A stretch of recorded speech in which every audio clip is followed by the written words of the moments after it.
Coucou, salut à tous, bon, bienvenue sur ma page bourse d'études pour toutes opportunités et tout ça.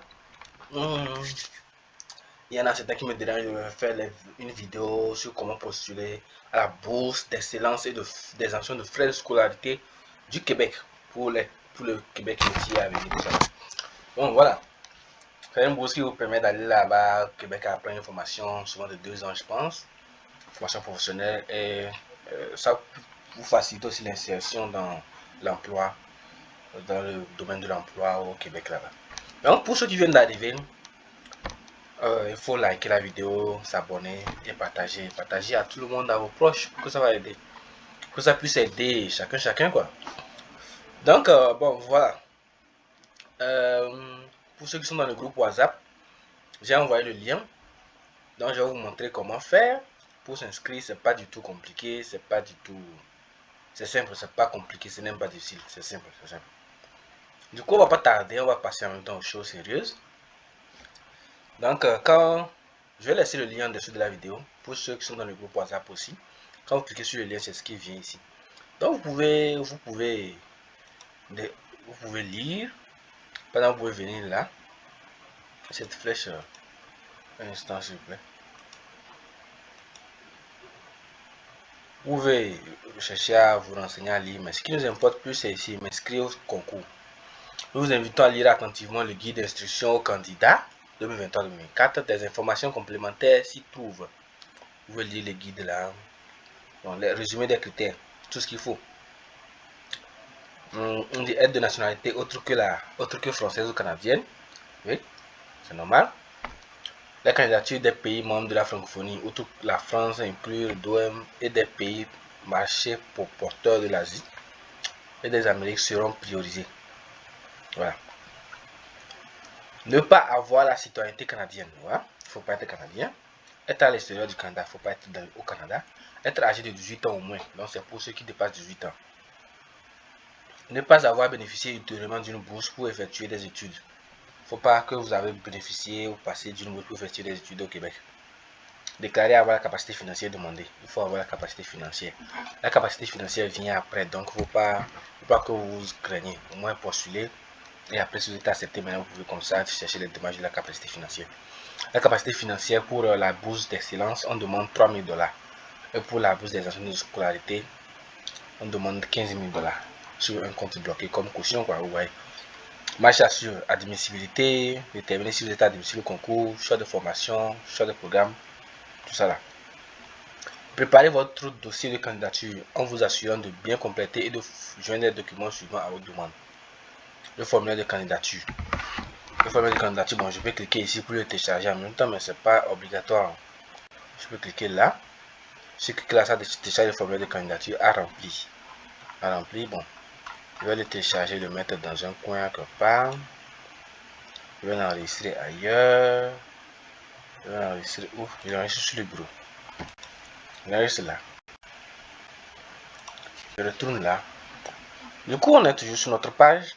Parce que le formulaire de candidature, on va le remplir, l'imprimer, le signer, le scanner et le remplir et le télécharger sur le site.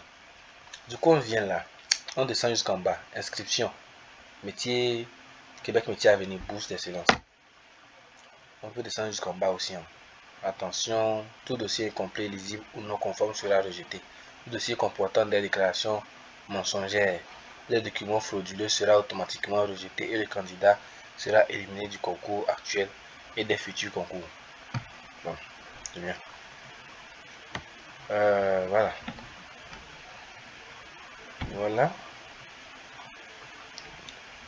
Voilà, on commence. Inscription. Ah, désolé, inscription, vous venez en haut ici. Inscription. Onglet sur inscription. C'est ça ici. Bourse d'excellence et exemption des droits de scolarité. Vous la choisissez. C'est deux bourses en même temps. Donc vous choisissez ce que vous espérez pouvoir avoir. Sinon, si vous avez de bons résultats scolaires, droits de scolarité. Si vous n'avez pas de bons résultats scolaires. Carnet du concours de bourse d'excellence et l'exemption des droits de scolarité en formation professionnelle. Le carnet de déclaration d'intérêt pour la participation au concours, 10 avril au 19 mai. Période d'inscription, dépôt de candidature, 6 juin au 28 juillet. Dans sa clôture le 28 juillet, les dossiers complets doivent avoir été soumis en ligne sur la plateforme d'éducation internationale spécifique aux bourses. Présélection, il fera la présélection du 14 août au 29 septembre. Les dossiers sont analysés, présélectionnés par cohorte. Évaluation des dossiers, sélection finale des récipiendaires. Après, on évalue les dossiers. Du 9 octobre au 17 novembre 2023, les dossiers soumis sont évalués par le comité de sélection. Annonce officielle, décembre 2023, les candidats retenus et non retenus sont avisés. Donc, en décembre 2023 déjà, on vous dira quels sont ceux qui ont été acceptés, quels sont ceux qui n'ont pas été acceptés. Bon, voilà. Pour commencer, c'est ici. Vous êtes là pour commencer. Déjà là, il y a la liste des formations. La liste des formations, de nombre de durée, des établissements, dans quelle ville. 6 formations priorisées, c'est bon, les détails d'ici ne sont pas. Bon, ici là c'est un peu important. Si on dit la langue d'enseignement, c'est un peu important. Du coup, c'est la liste des formations. Vous pouvez cliquer sur 1, 2, 3, 4 ou bien appuyer sur Next pour voir la suite. Il y a beaucoup. Il y a jusqu'à 12 pages. Vous voyez, jusqu'à 12 pages. Ou soit, vous venez dans établissement, vous cherchez la formation. Si vous la trouvez, c'est bien. Si vous la trouvez pas, bon, essayez de voir. Si vous venez dans l'établissement, vous cherchez l'établissement, c'est par un nom. Si c'est formation, vous cherchez la formation. Si c'est comptabilité ou bien administration, administratif, dessin bâtiment, tout ça là, vous cherchez. Vous allez voir. Ou bien si vous n'allez pas chercher, vous ne pouvez pas trouver le nom exact, vous n'avez qu'à défiler la liste là. Vous allez voir. Quand vous voyez que la formation que vous voulez est là, c'est bien en français ou c'est en anglais en fonction de votre langue, vous cliquez ici déposer votre demande. Bon, par exemple, j'appuie ici d'abord, voilà. Suivant là. Ouais, ça est sur la deuxième page. Donc j'ai les formations aussi. Donc quand vous avez vu que c'est bon, la formation que vous voulez, il y en a. Vous venez sur déposer votre demande. Vous cliquez là. Déposer votre demande. Avant, rappel, avant de créer un compte, il est essentiel d'avoir en main les documents suivants. Le formulaire de candidature bien rempli. Une copie de la page d'identification de votre passeport. Une copie de votre acte ou certificat de naissance original. Une copie de tous les diplômes obtenus accompagnés des relevés de notes. Une copie de votre résultat au test de français TFI, TCF, TEF, DELF, DALF, sauf si vous avez complété des études supérieures d'au moins 2 ans exclusivement en français. Ou si vous avez un diplôme émis par l'État français. Au besoin, vous pouvez vous inscrire au test de français en ligne TFL valide dans le cadre du concours à partir du dossier d'inscription au concours de bourse. Il demande un test de langue, mais ce n'est pas obligé. Pour ceux qui ont déjà au moins complété 2 ans d'université, vous pouvez déposer sans problème. Mais il faut que vous apportez des relevés de notes ou des diplômes de licence ou de BTS ou des relevés de notes partielles prouvant que vous avez déjà fait 2 ans d'études universitaires. Et là, ça peut aller. Pour ceux qui n'ont pas fait, je vous conseille, lorsque vous appliquez, de chercher à passer le test TFL, de remplir la case à pouvoir le passer. Le test TFL, si vous voulez le passer, ce n'est pas gratuit, il est payant. Mais la bourse elle-même en question est gratuite. Bon, ceux qui n'ont pas des moyens pour passer le test, qui ont déjà le bac, bon, je peux vous conseiller de passer. Je peux vous conseiller de postuler aussi, on ne sait jamais. Je ne peux pas décider concrètement. Donc, vous ne perdez rien à postuler aussi. Si vous n'avez pas de test de français, vous n'avez pas encore 2 ans d'études universitaires, ou si vous n'avez pas de moyens pour passer le TFL là, je vous conseille alors de postuler aussi quand même, on ne sait jamais. Vous ne perdez rien en postulant. Ok, une copie des bourses et au prix reçu. Si tu as déjà reçu des prix, tu as passé des petits concours, des examens scolaires là, tu as eu des prix, tout ça là, il faut les mettre là-bas. Ou bien des formations que tu as suivies, tout ça là, tu peux les mettre là-bas. Des formulaires de recommandation. Formulaire de recommandation, c'est pour les professeurs. Ou bien un professeur peut te recommander tout ça là. Et ton CV, c'est ce qu'il faut. C'est ce qu'il faut. Bon, consulter ça, c'est le processus, tout ça là indiqué. Bon, on vient ici. Un dossier incomplet entraînera un rejet de votre candidature. Vous devez avoir complété votre dossier avant le 28 juillet 2023. Donc, il faut faire tout pour soumettre avant le 28 juillet 2023. Maintenant, ici, on vient suivant. C'est ça qui nous apporte. Suivant. Excusez, désolé. Quand vous venez sur suivant, vous commencez par prénom. prénom. Bref, tout ce que je cherche là, les informations de ce que j'ai fait avant ne sont pas là. Donc, prénom, on met Adil. Adil. Le nom, on met Akapo. Akapo. Courriel, on met Akapo. Excusez-moi. Akapo Adil, voilà. Bon, moi, j'ai déjà les informations dans mon PC. Du coup, quand j'appuie comme ça remplit en même temps, automatiquement. Ça remplit les informations automatiques. Donc, vous mettez votre adresse mail. Vous venez ici. Vous choisissez votre pays. Bon, le Togo. Moi, je suis au Togo, je mets le Togo. La rue, l'adresse où vous résidez. Après l'adresse, bon, il y a adresse 1, adresse 2. Hein, si vous avez plusieurs lieux de résidence. C'est pas obligé. Un, ça va déjà. La ville. La région, vous pouvez mettre maritime. Vous voyez là où on a mis les points rouges sur les points obligatoires. Quand c'est pas rouge, c'est pas obligatoire. Ok. Vous définissez un mot de passe. Vous pouvez mettre ceci. On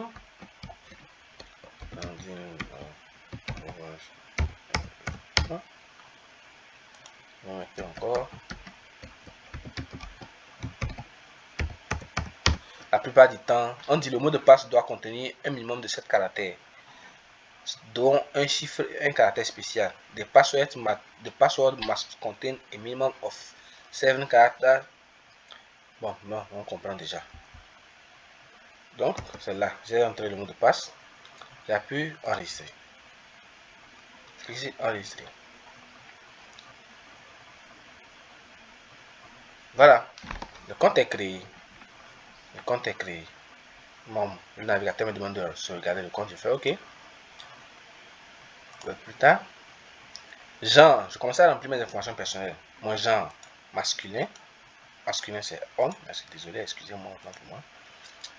L'année de naissance, date de naissance. Donc, je peux mettre là. 2023. Je viens là. Je fais comme ça. Je viens la flèche derrière. Je fais le derrière là. Là, je choisis 2000 ou 2001. Je sais pas trop, je choisis n'importe quoi. 2001. Bon, moi, je suis né en septembre quand même. Donc, je peux au moins choisir là-bas bien. Septembre. Je fais OK. Quand je finis de choisir l'année et le mois, je fais OK. Maintenant, je viens ici, je choisis le jour. 21. Moi, je suis né le 21 septembre. Donc, je mets ça là-bas. Numéro de téléphone. Je viens là, je mets le numéro de téléphone. Plus 228 98 99 46 69. 98 99 46 69. Nationalité. Veuillez inscrire Canada si vous êtes résident permanent. Si tu as la résidence permanente, tu mets Canada là-bas. Ok. Nationalité togolaise. Vous mettez votre nationalité là-bas. Togolaise. Togo. Êtes-vous affilié au régime de sécurité sociale français? Non, donc c'est pas coché. Désirez-vous être informé à propos de la bourse de l'offre qui est résident français seulement? Pour les résidents français, vous ne cochez pas ce pas. Vous ne regardez pas trop. Langue maternelle. Le français. L'action de langue maternelle, c'est très important. Si votre langue maternelle est français, c'est ça que je dis pour ceux qui sont au lycée, ils ont déjà eu affaire à leur langue maternelle, c'est le français. Ils ont étudié le français depuis le primaire. Ça peut vous aider aussi. Si vous mettez la langue maternelle française, ça je dis si vous n'avez pas les moyens pour faire le test, pour que vous n'avez pas étudié 2 ans à l'université, postulez quand même. Parce que le fait que la langue maternelle soit française peut être un petit atout aussi pour vous. Statut actuel au Canada. Si tu as des statuts actuels au Canada, mais présentement hors du Canada. Actuellement, on est présentement hors du Canada. C'est ce que la bourse m'a demandé. Hors du Canada. Prénom et nom de famille du père. Donc vous mettez le nom de famille du père. Vous mettez prénom d'abord, prénom en premier. Vous mettre un nom concret comme ça. Hein. Donc, Richard Akapo, par exemple. Richard Akapo. Prénom et nom de famille de la mère, je peux mettre José. José, un nom. José Daba, par exemple, comme ça, c'est un nom. C'est un simple nom comme ça. Daba, tout ça là. Ou même Baba, l'essentiel c'est que ce soit dedans. Prénom et nom de famille d'une personne que vous désirez mettre en procuration. C'est-à-dire que si vous voulez qu'il y ait une personne qui puisse avoir accès à vos informations, c'est-à-dire l'admission que vous avez faite, On peut lui envoyer aussi des informations concernant votre dossier. Tout comme on vous enverra des informations sur mail. Donc vous mettez le nom de la personne là-bas. Vous mettez le nom de la personne. Donc c'est pas trop obligatoire, vous ne pas cocher en rouge. Accompagnateur, s'il y a une personne qui vous accompagne, donc vous êtes seul, vous mettez seul. Détail de vos accompagnateurs. S'il y a des gens qui vous accompagnent, vous mettez là-bas leur nom, prénom, date de naissance, tout ça là, tout leur âge, tout vous mettez là. Où avez-vous entendu parler de nous? Où?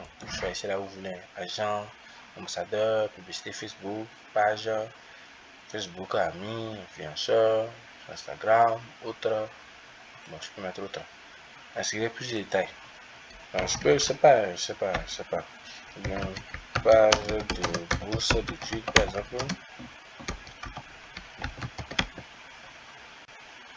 Bon, voilà. À quel concours désirez-vous soumettre votre demande? Faites oui seulement.